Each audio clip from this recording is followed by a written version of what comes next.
Good morning. Good morning. Happy December, everybody. Having a little bit of technical difficulties as I often do, but trying to work through it on the fly. Definitely wanted to get back on and check in with everybody. Took the week off for Thanksgiving and wanted to get back in the swing of things. So let's get started.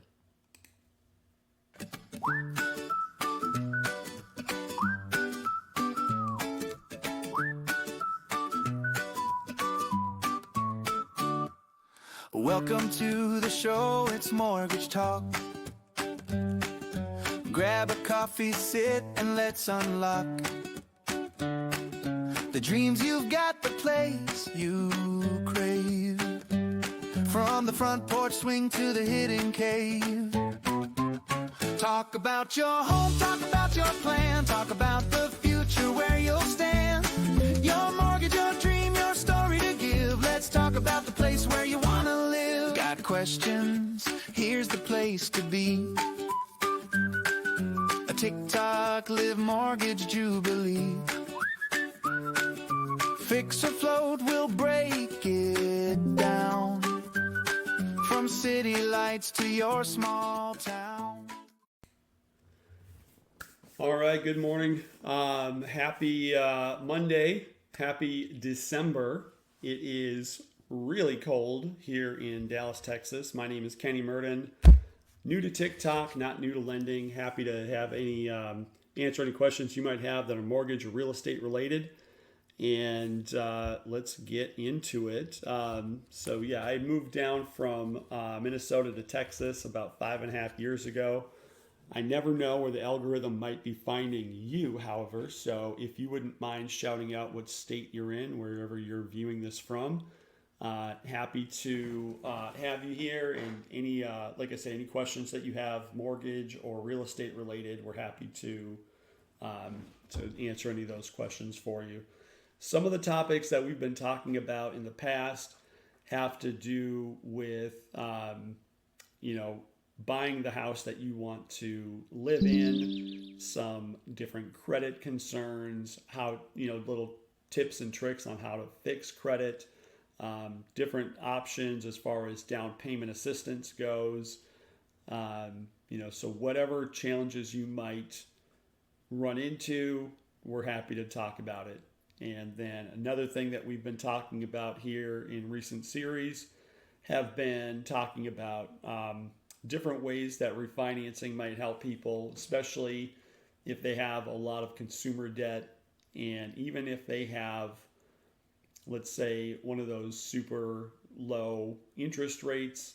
We talked a little bit about blended rates. So if you have a lot of consumer debt that has a really high interest rate, even though you have maybe a really low interest rate on the mortgage, if you do a debt consolidation refinance, oftentimes that lowers your blended rate, right? Instead of just looking at one interest rate, we want to look at all of the different rates of interest that you'd be paying. And so that's one way where we explored savings. And of course, in addition to if you have a monthly savings on a refinance, whether it's just simply lowering the interest, going from high interest to low interest, or if we're consolidating high interest debt and we're saving money that way with a blended rate improvement. Those benefits aside, the other benefits that exist with a refinance are what's called a payment vacation, where you can intentionally close at the beginning of the month before you make the payment on that month's loan payment that's due. And then you skip that month, you skip the month thereafter because you're collecting interest on the closing for that next month. And then you get an escrow refund, meaning if you pull out your mortgage statement, you'll see something on there called an escrow balance. If you've escrowed your taxes and insurance, that amount of money gets refunded to you. And then that gets funded in the new loan amount. But it's resetting your budget. Hey, Robert, good to see you. Good morning. But yeah, so it basically resets your budget, gets you on a really strong footing. And so that's kind of what we've been talking about here in the last couple of weeks, leading into the Thanksgiving. Good morning. Good to see you. The, the Thanksgiving and Christmas holidays, a time of year where a lot of people it's literally Cyber Monday. So people are out shopping and, filling you know, their shopping carts with whatever they're going to be putting under the Christmas tree later this month. So those are some of the things that we've been talking about. In addition to that, and we can talk about any of these things: refinancing a house if you already own it, buying another house, and then last but not least, we talked a lot about investors. So I have some creative solutions for investors to be able to not only buy a house without having to document their income, but I have solutions for people who, want to have a lower down payment. Now, it does require a motivated seller, but in this market, they're out there. So if we find the right circumstance, you might be able to buy an investment property with little to no money down. And so that's another thing that we've been talking about here. But feel free to ask any questions, real estate or mortgage related. Again, my name is Kenny Murden. I am new to TikTok. I am not new to lending. I've been lending since 1999, and I've been a really good resource for real estate agents and loan officers that have questions on structuring their deals. It makes me very well versed to help you if you have any situations that you're, looking at trying to resolve or figure out. So it's definitely encouraged to get the conversation going. But yeah, if you have anything that you want to know about buying, refinancing, either a house that you own, you live in, or that you intend to live in, or if you're looking more at investment properties. Another thing that I know is my audience tends to be an older audience. The algorithm shows me, I think over half of my audience is over the age of 50. And so another thing that, you just kind of put out there is that I wouldn't say I've done a ton, but I don't know if there's a lot of loan officers that do a ton of reverse mortgage. But I've done, maybe 20 or so, which is a lot more than your average real estate or loan originator. So if you have questions as it pertains to reverse, I'm here for that as well. Some of the ways that I've done reverse in the past is for the snowbirds. This time of year, if you're stuck in my old state of Minnesota and you're looking to get to the southern states, get down to Florida, get down to Arizona, and you're sitting on a free and clear house, or you owe very little on it, you can borrow the money against the house that you're living at in the northern state, or it doesn't matter, but this is how I've seen it play out in life. You take that money out and you use that money to buy the vacation property. And because it's a reverse mortgage, now you're controlling two properties and you don't have any monthly payments. So that's a way that, some people are able to afford that snowbird lifestyle without having to break the bank, or they're able to have that lifestyle that they wanted. They just didn't think they were able to afford. And so that's one way that that we've been able to use, a reverse mortgage.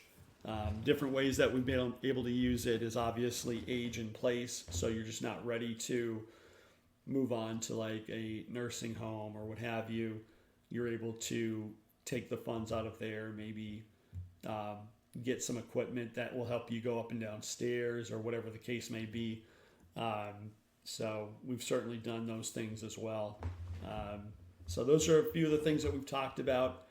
I still need to, so I had to set up a new computer here. My old computer died on me last week as well, unfortunately. In getting this new computer set up, I have not yet set up the thing where I'm going to be showing you guys live pricing. So I want to be able to not only tell you guys that, listen, the way that we offer our loans is way cheaper than most. And so rather than me just saying that, that's just empty words. But if I'm able to show you, so I'll get that posted back on here, and I'll work on that actually right now and make sure that I can show you guys rather than just telling you how good the kind of interest rate scenario is.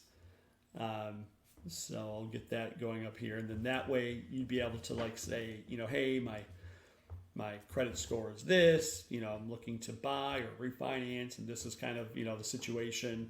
Once we plug in those things, I'll be able to give you kind of a loose estimate quote, just kind of live right here. So that is another thing that we'll definitely be doing here.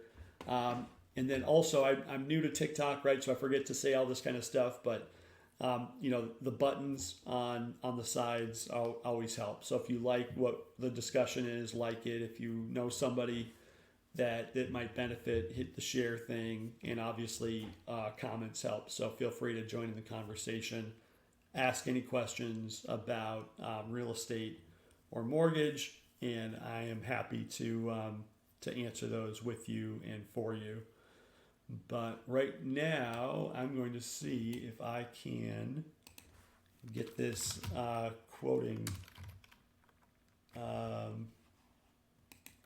See if I'll be able to pull up those live quotes here for you and show you an example. So getting logged in, and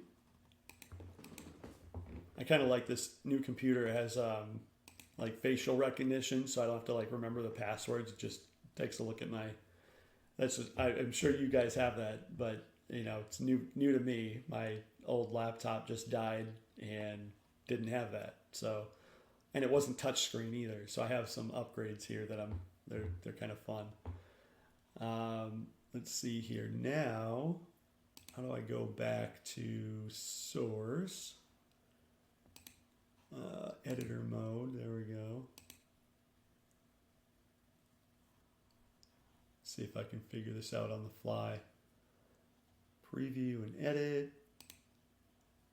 When you're ready. Okay. Live poll. See. Editor mode. Bear with me. I'm not seeing where I can pull up the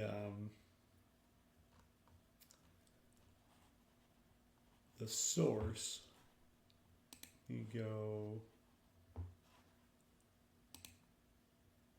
I might have to abort trying to do this because I'm not seeing the buttons that I was expecting to see here. So again, new to TikTok, not new to lending.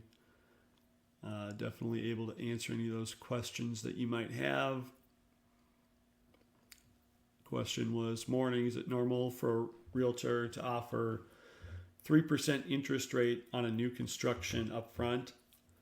I mean, that just sounds like a really strong offer from a builder. Like builders right now, they're so desperate to move inventory that they are certainly incentivizing by using low interest rates. And yeah, they can artificially lower interest rates to move new construction. So I mean, that's something where I would definitely look into it, but just keep in mind, like, even if you got, let's say, to be ridiculous, let's say you have a 0% interest rate, you still need to look at how much you're going to be paying for the house, how long are you going to be in the house, because if you're not going to be in it for a long enough time and you need to sell it again, then you might get into a situation where it's not going to make financial sense. But if you're going to be in the house for a while, long enough for them to finish out the neighborhood, if you're looking at buying a new build, then home prices can go up historically that's the way it works. And then the other thing is if you weren't going to sell it, but you were going to rent it out and you got a really good interest rate, then it's still a good idea. But it really comes down to how long are you going to hold on to that property. If you're going to hold on to that property less than a few years, then I would say renting is maybe still the more optimal option. And I am the exception, I think, because most real estate agents and loan officers always tell you to buy because that's what's going to be benefiting us, because we work on commission. But I would say really think about, the return on your investment, and you don't want to be in a situation where you are going to end up having to bring money to the closing table if you had to go and sell the property. And one thing that people don't really think about is the cost it takes to sell the property. So if you buy it for $500,000 and then you sell it for $500,000, you actually lost a ton of money because it's going to cost you, upwards of 6% to sell that property. So just keep that in mind. Even though you're going to have principal reduction as you're paying your mortgage down, you're going to be gaining equity. But again, it's over amount of time. So you'll definitely want to think about that. And I appreciate the question. That was a very good question and a great offer, right? If they're offering 3%, as I was trying to pull up my interest rates here and show you what we would be quoting today, I guarantee you whatever we have is higher than 3%. So that's a heavily incentivized interest rate. Kudos to them. And I love it to see when they are helping people. I only wanted to be in the house for about 5 years, so that may not work for us. Depends on how I would literally ask the real estate agent, ask the builder, when do they plan on finishing the neighborhood, right? When are they going to finish building out that neighborhood? Because if they're going to finish building it out in the next 2 years and you have a 5-year horizon, I'd be comfortable with that. So, but the two things to look at there is you have the interest rate and, thank you so much for the gift. Good morning, Lizzie. So the couple of things to consider there is still the purchase price, right? So the builder, the reason why they're incentivizing that low interest rate, they're trying to keep home values as high as possible. And the information that I was getting this morning is, I don't know if it was Zillow and Realtor or whatever, the people that forecast values are saying that they see that we're going to nationally see a continued slow rise in home values.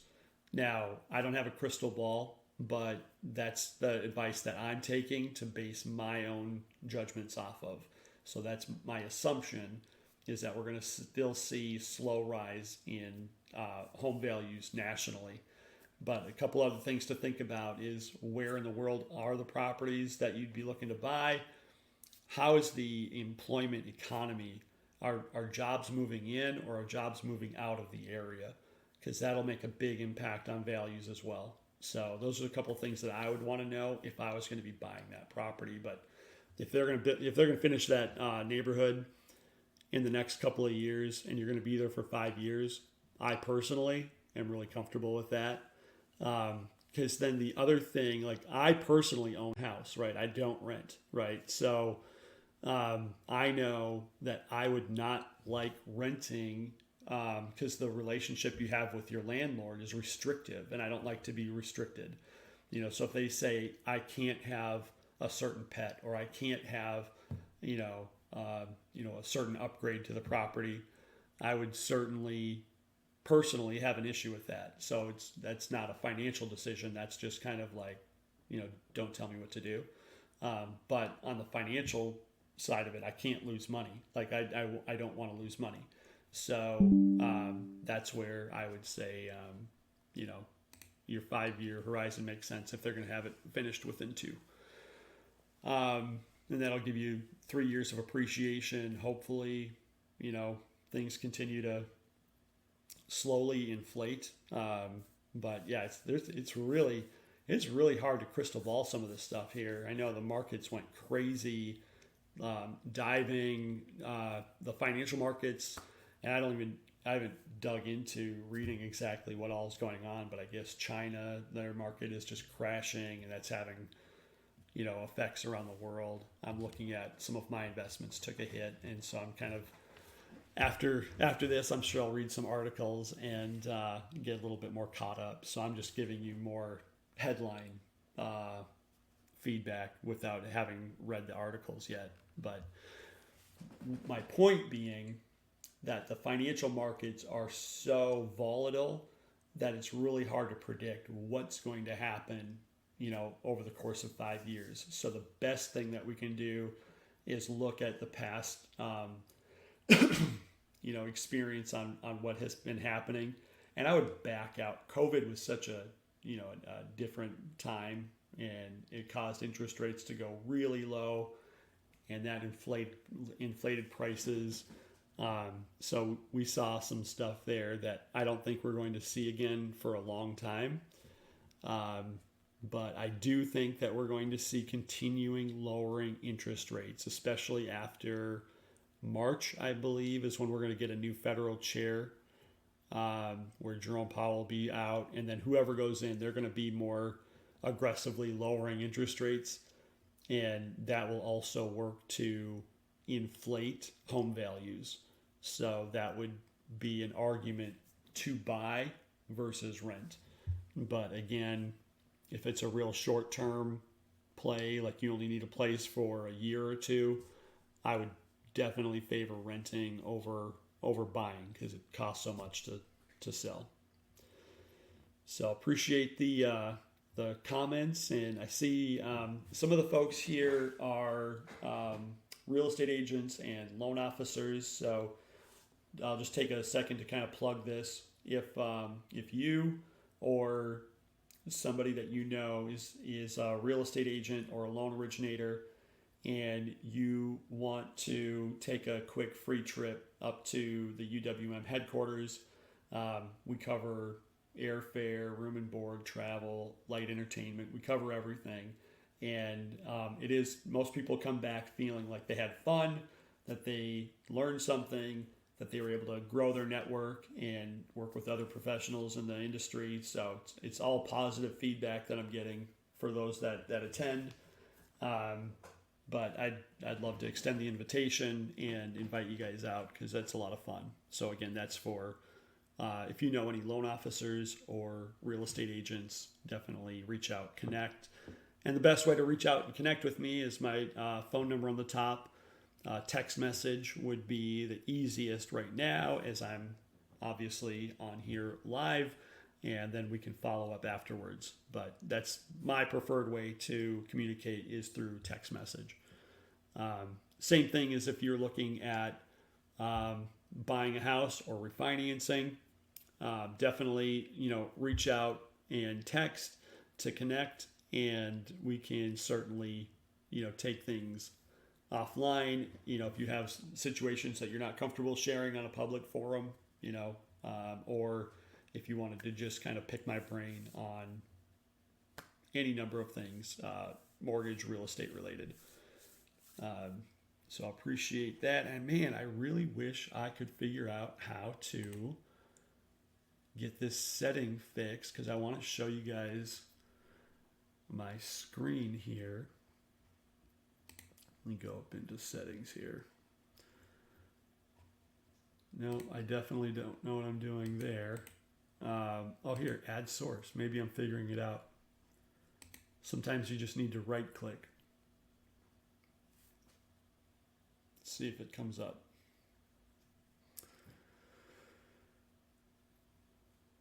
No, nothing yet. Hey, good morning. Thanks for joining. Good to see you. I'm trying to pull up a setting where I'm able to share my computer screen.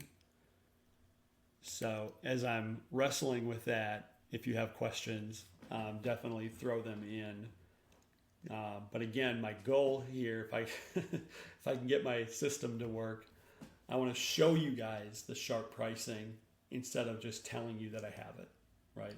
And then if you have a scenario, then I can walk you through that scenario and show you the pricing. And one of the examples that we did, obviously I took the last week off for Thanksgiving, but the week prior we had a gal on here when I just started showing the pricing, and she was saving something like $8,000 in a price comparison based on the quote she had with another lender and what I was able to offer. And so, I say that to illustrate. And it wasn't that big of a loan amount. I want to say it was just over $300,000 for the loan amount size. And so, $8,000 on a $300,000 loan amount. That's incredible. That's over a 2% difference. So it's not subtle, and I definitely pride myself on it. And the way it works is, all the different lenders, they price out about this time of day, is when the interest rates are going to be posted for each different lender. And then I work as a mortgage wholesale broker, so I have access to over 200 lenders. And so I can put in your information just one time, like this is the credit score, this is the loan amount, this is how much the house is worth. I put in all of that information one time, and all of the different lenders that are posting their pricing for the day, it just automatically lists it high to low. And so we can go and just take the top of the list, get the cheapest offer of the moment, because they're all going to compete with each other. And so that's where you get a real benefit to be able to do what other places advertise that they can do.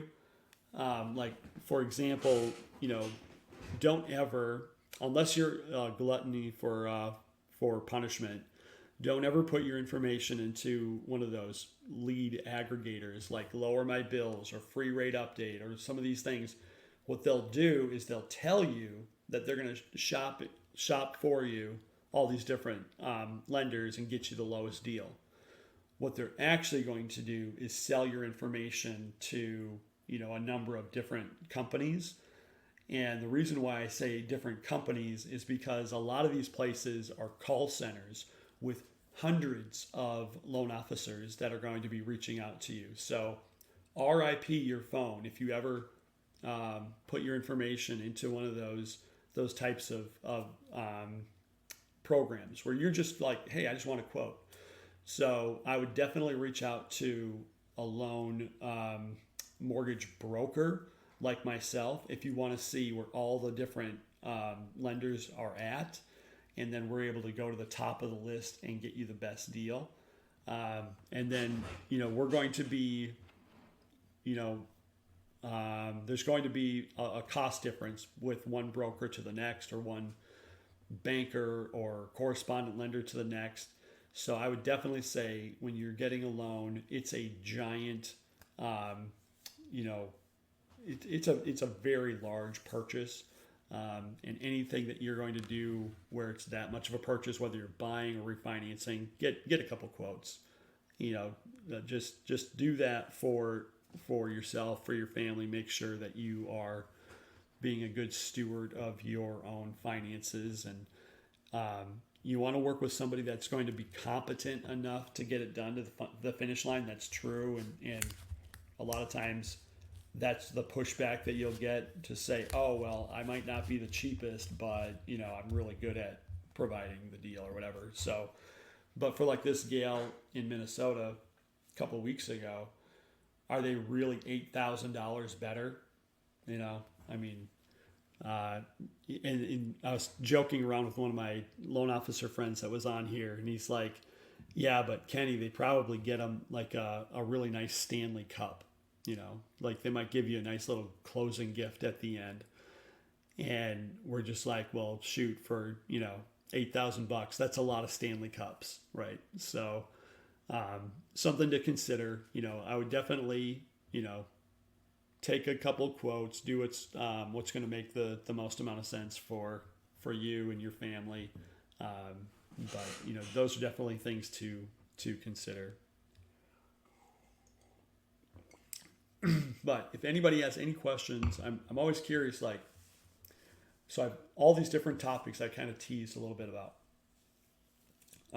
But I'm always curious, what is the thing that's going to be most helpful or impactful to you guys, as far as, do you want to know more about buying a house that you're going to live in, buying a house that you're going to rent out as an investor, maybe doing a fix and flip, right? So you buy a house that might be ugly or has damage, and you can finance the fix up of it and then sell it, hopefully for a profit.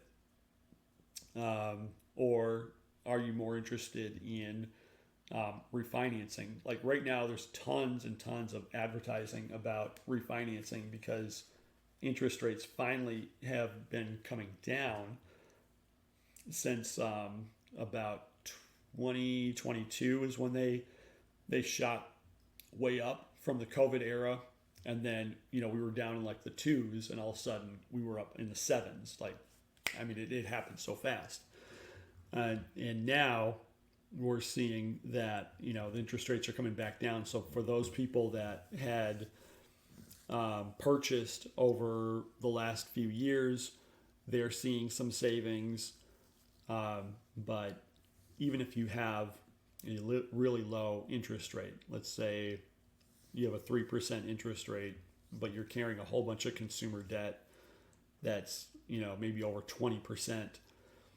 I can pull up my calculator, we'll plug in the numbers and see what your blended rate is. And if it makes sense, we can do a debt consolidation refinance to lower that blended rate. And then it's stretched out over 30 years. So I'll give you both sides of the argument, where they're like, yeah, but my consumer debt is only has 5 more years left on it. And, you're talking about stretching it out for 30 years. Fair enough, right? But what if your monthly budget goes down $1,000 a month? And then you take that $1,000 a month and you apply it to the principal balance. Well, that does two things. One, it lowers your blended interest rate, your net rate, even further, because let's say you're somewhere in the 6% range on interest rate, maybe lower if it's a government loan, then you're in the 5s, right? But let's just say it's the interest rate is wherever it's at. And then you have that extra $1,000 a month. If that's applied to principal, that's being applied at 0% interest, which lowers your blended rate again. So there's 3 things that you can do with, after you do a debt consolidation. If you have a monthly budget surplus, you can take that money and pay down the debt. So it's going to be paid off sooner, and it's going to lower the rate of interest that you're paying. That's option 1. Option 2 is you can say, you know what, instead of paying the debt off, I'll take this surplus and I will invest it. And so if you invest that money and you get a return equal or greater to the interest that you'd otherwise be paying, that offsets. And now you still have, the house equity, but now you have this other financial asset as well. So that's option number 2. And then option number 3 is you can go from the ramen and hot dog noodle budget to being able to afford a little bit more of life, right? So if you were to move up to, even hamburger right now, I can't believe the price of things these days with inflation or whatever's going on with some of these different expenses that, I was used to getting $3 a pound hamburger pretty regularly here in Texas. And now it's like, good luck. But basically, if you wanted to, up your standard of living and be able to, use that money today, you're able to do that. So those are the 3 benefits to, or the 3 optional benefits to doing a debt consolidation refinance. So wanted to throw that out there, something to think about, food for thought. Appreciate you guys being here. And we were talking a little bit earlier about does it make sense to buy a brand new property with the builder had a really good incentive interest rate, and so absolutely that could work, right? But the answer is maybe. My knee-jerk reaction was like, well, hang on a second, how long are you looking to have the house? Because if you needed to sell the house, and this is true across the board, if you're buying a house with the intent of selling it over, I would say, a short-term period, then you really want to consider the expense that it's going to take to sell the property.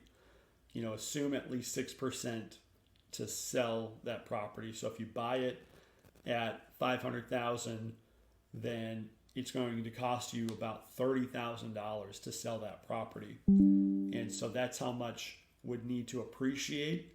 Or if you were to buy the house and you thought, gosh, the house needs this little fix up, and if I fix it up, it would be worth so much more. However you justify that $30,000 in gain, you'll need to figure that out by the time you go to sell the property. If you're just hoping that home values continue to rise, as it appears that they will, then, but just keep that in mind. That's kind of your break even, right? So if you buy it for $500 and you sell it for $530, you broke even. You didn't make $30,000. So just something to think about there. And the more likely, that you'll be able to sell a property and get some money back. And see, bought a house 30 days before marriage. I want to do a loan modification. Do I need to inform the lender? And it's in Texas. So a loan modification would be like, are you behind on the payments, or are you talking about wanting to do a recast, where a recast would be if you make a large payment over the minimum payment, they can lower your payments for the remaining term. So I want to be crystal clear. You want to lower the rate through a loan modification. So, again, loan modifications, if you want to contact the servicer, absolutely you can do that and request a loan modification. They typically will only do that if you are behind on payments. So if you're not behind on payments, don't miss them. Like, I've heard people give advice to purposely miss payments. That's terrible advice. Don't ever do that. But we could certainly look at your situation there, and if it would benefit you to lower it with a refinance, we can certainly look at that. We can explore some options there. But typically the benefit to a loan modification is relieving a situation that was made really bad by missed payments. Like, usually it's like it's kind of a last ditch thing to get you off of the path of foreclosure. But in and of itself, it's probably not, if you're caught up on your payments, you're probably not looking for a loan modification. I'm going through a divorce, and my husband is requesting reimbursement on payments and renovations. So one thing, on divorce is, let's say you didn't have enough equity in the property to pull out through a traditional cash out refinance to pay off the other spouse. If a court orders settlement of the property and says that, this is the amount of money that party A owes party B, you can refinance the house up to 95% loan to value and access that equity to pay off a spouse. That's a special rule that's different, that they're basically allowing you to borrow more of your equity. So I would definitely reach out, number on the top, and just, put in the word divorce. I'll remember that we talked, and I can reach out and we can go over this a little bit more clearly. But I'm guessing the loan modification, I think, is probably not what you're looking for, and I think there might be something that can help you. And nice that you're right here in Texas. I'm in the DFW area, by the way, but I can help folks wherever they're at. I have team members over, it's actually in 48 states that we're able to help people, but in the 2 states that we're not in, I also have friends that I'll be able to introduce you. So one of the states that my company is not in is New York, for example, but I've had people comment here they needed help in New York, and I was able to introduce them to a friend of mine that was able to help them get their stuff done. And honestly, and sorry to hear that you're going through that divorce. I want to just mention that, and I know that's definitely a tough season, and it's been going around, and I know a lot of people that have been touched with that, at the present time, and I really wish you the best on that either way, because that's tough, and a lot of times there's kids involved, and it gets a lot more complicated than just where you live and splitting up assets and all that. So definitely wanted to mention that my heart goes out to you there, and I wish you the best. Yeah, so I think thank you so much. And yeah, I definitely wanted to touch on that, because the difference being, you might otherwise only be able to access 80% of the loan to value, but a lot of people don't realize they can access that full 95%, in that specific circumstance. So that's definitely something that that's not talked about enough. It's just not common knowledge. But definitely here for you to walk you through what options you have.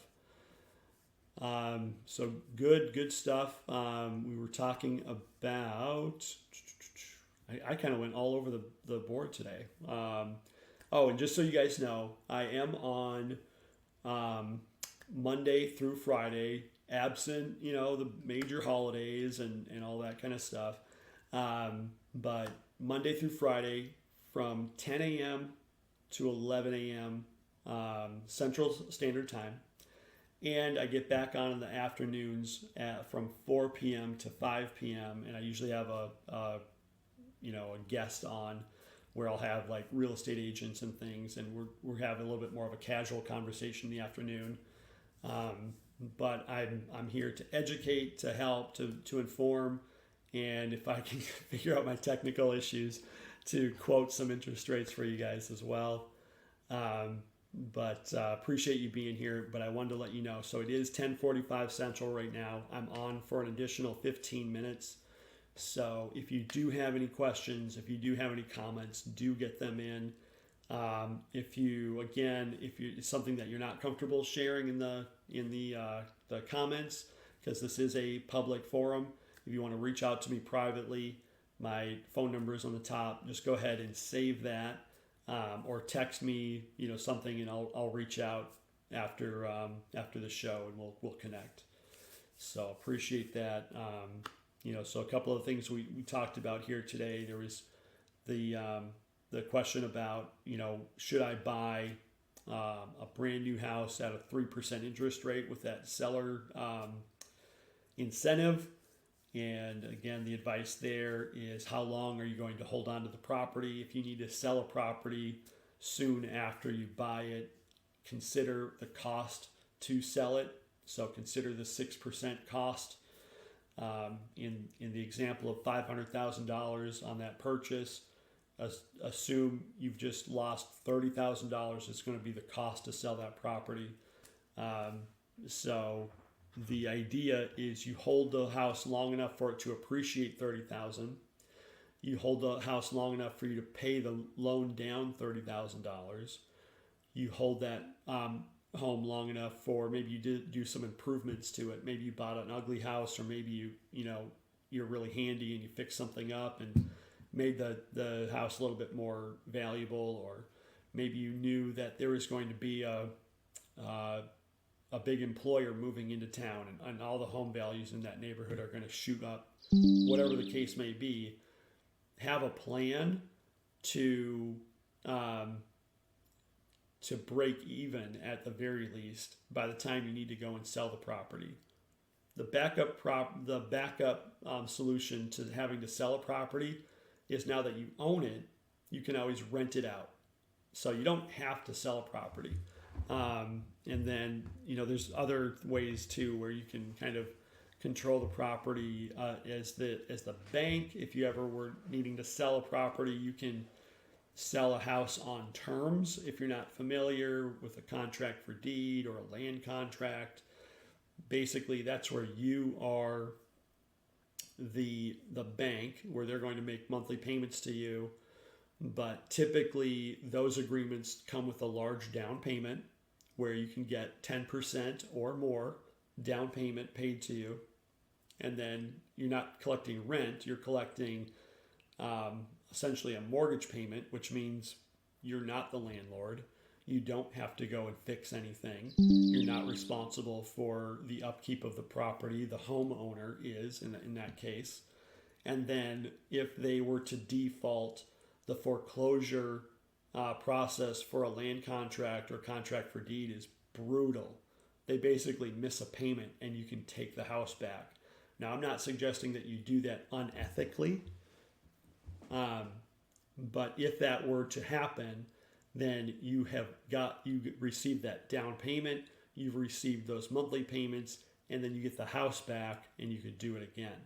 So I do know some investors that utilize that strategy because it does favor the investor greatly. And typically the buyers in those situations are choosing to buy using a land contract or a contract for deed because they cannot otherwise get financing. They're just not bankable. And for those folks, I say before you decide that you're not bankable, reach out to somebody like me to make sure that you're not bankable, because we have creative solutions where if you can't show your income, that's fine. You only need 2 of the 3 things to qualify for a loan. Those 3 things are income, credit, and down payment, your asset. So you only need 2 of those things. So if you can't show your income, but you have good enough credit and a good enough down payment, you can buy a house. And the same thing is backed out of everything. Let's say you have bad credit, but you have good enough down payment and income, you can buy a house. Down to a 500 credit score with only 10% down. Or if you served the country, you could have any credit score down to a 350 credit score technically. Now the lowest I've seen actually get financed, I think it was about 468 for a VA loan, so a veteran, and their credit was trashed through a divorce, as we're talking about divorce here recently. And so we did a letter of explanation to explain what happened with the credit, and that veteran was able to buy the house with no money down and had absolute horrible credit. A 468 credit score, like that takes some doing. You could have car repossessions and missed loans all over the place and still have a 500 credit score. So having something in the 400s, that's really damaged, really bad. But in that case, there are solutions, below below the 500 credit score mark for those men and women that have served the country and earned their certificate of eligibility, which is the VA loan, essentially.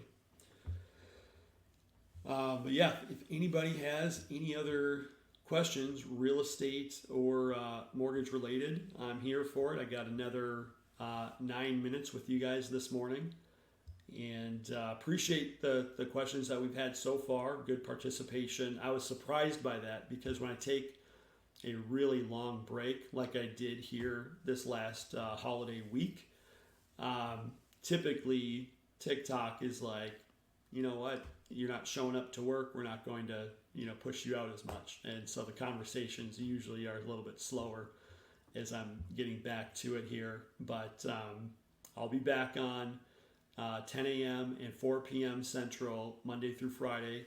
So looking forward to that. And I don't know, what do you guys think? Like, there's some other lenders that I'm watching, they kind of do less of a show like this, and they're doing more of like, watch me work. And so I was thinking about that where, I also coach and mentor some other loan originators, and there's other things that I can be doing where those folks might want to kind of tune in and watch how I work on my networking with real estate agents, how I'm able to go out and borrow listings and, post them all over Facebook and Craigslist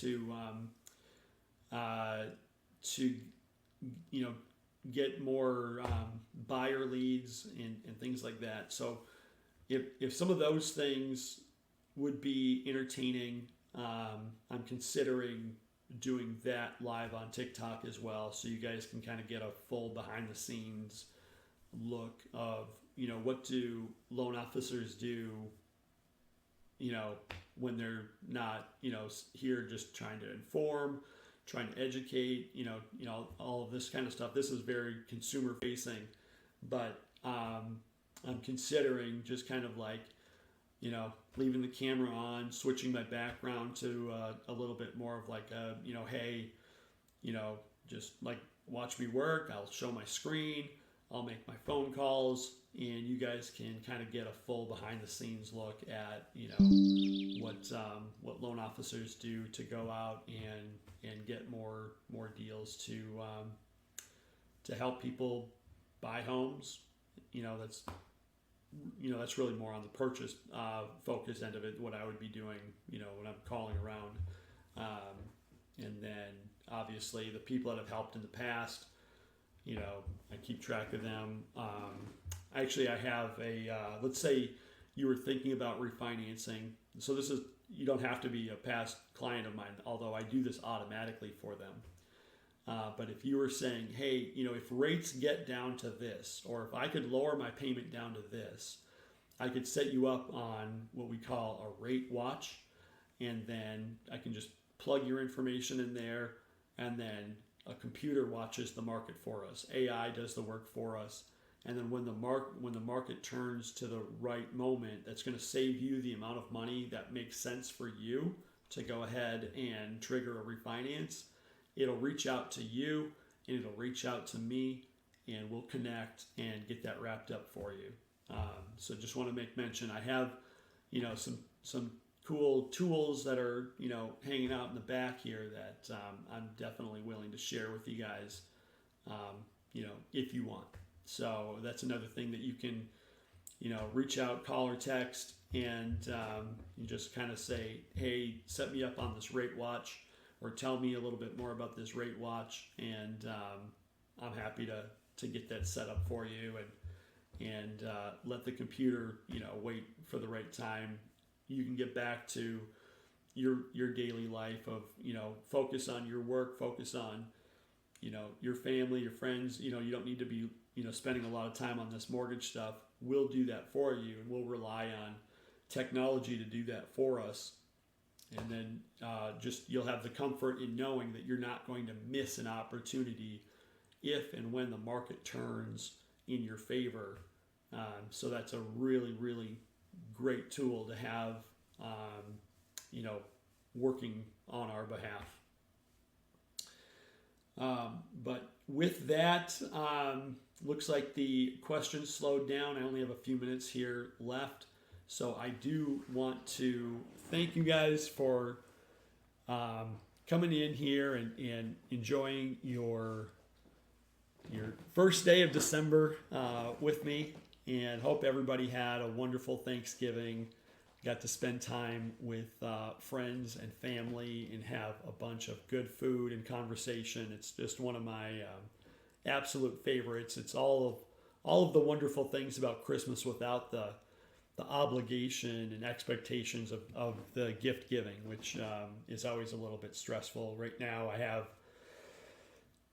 3 teenage kids where it's like, what the heck, I have some ideas of what they like, but they're also spoiled and they have everything that they need. So what do you get? Somebody that is hard to buy, maybe you get them a gift card, or, I know, they always need to put gas in the tank, right? They always want to go out on a date or have a good time. So I think I'll be focusing more on experiences and less on things, just because I'm always cognizant of we just have too much stuff. So that's kind of where my head is at this Cyber Monday, and I'm sure I'll be getting advertisements and things will appeal to me, and I'll throw them in my box and stick them in a stocking stuffer this year. I'm sure I'll be right alongside you in doing that. But I hope everybody enjoys the rest of their Monday. Thank you guys so much for being here, and I look forward to seeing you again tomorrow, 10 a.m. And if you like it, share if you think it might help other folks that might be looking to buy or refinance. Thank you guys so much for being here, and I look forward to keeping the conversation going.